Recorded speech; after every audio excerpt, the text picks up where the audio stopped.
Bill Gingrey is one of them, and he joins us now. Congressman, thanks so much for joining us. Melissa, glad to be with you. Why are you trying to roll back this new policy?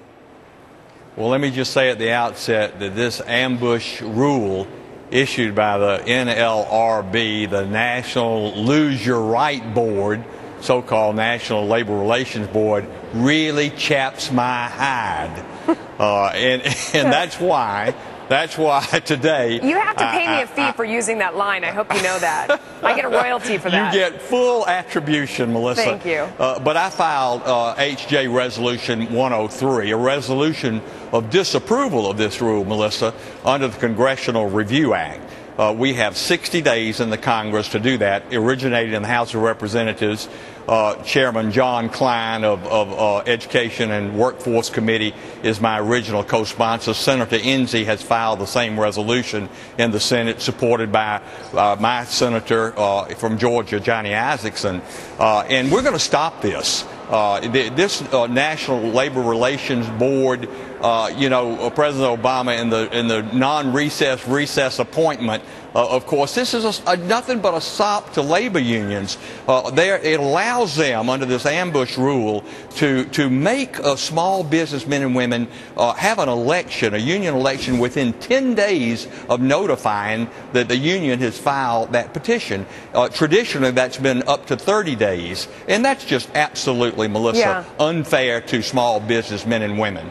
Let me be the devil's advocate for a second here. If you look at stats from the Bureau of Labor Statistics, 2011 salary comparison and median weekly earnings, union workers make an average of $938 a week. Non-union workers make $729. They would say that if you work for the union, you make more money, so you should want to unionize. We're just trying to unionize workers to give them more rights and more money.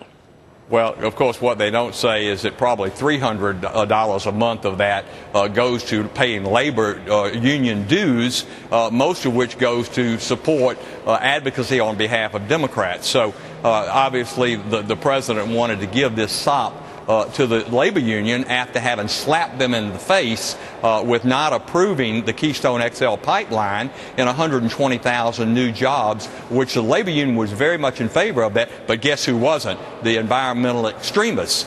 So he gives with one hand, he takes away with the other. And this is all politics, Melissa. But we're going to stop it because we can do that with an up or down vote in the Senate. We don't need to have the supermajority vote and pass cloture. Of course, Harry Reid, just like on net neutrality, which that resolution of disapproval was passed in the House of Representatives, and it will pass the Senate if Harry Reid will ever let it come to the floor. You know, when you get down, don't hold your breath on that. Yeah, when you get down into the nitty-gritty of this, it says the chairman of the NLRB, one change that he wants is to require businesses to hand over employee phone numbers. Boy, I would be so mad if my employer gave my phone number to anybody, wouldn't you? You know, would I ever?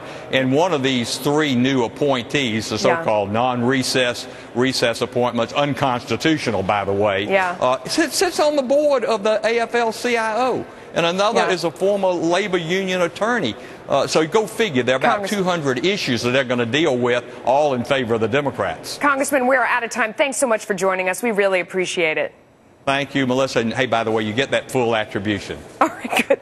From the couch to the court, Jeremy Lin is doing the Lin possible, and the Lin Sanity Hype is bringing hope and raking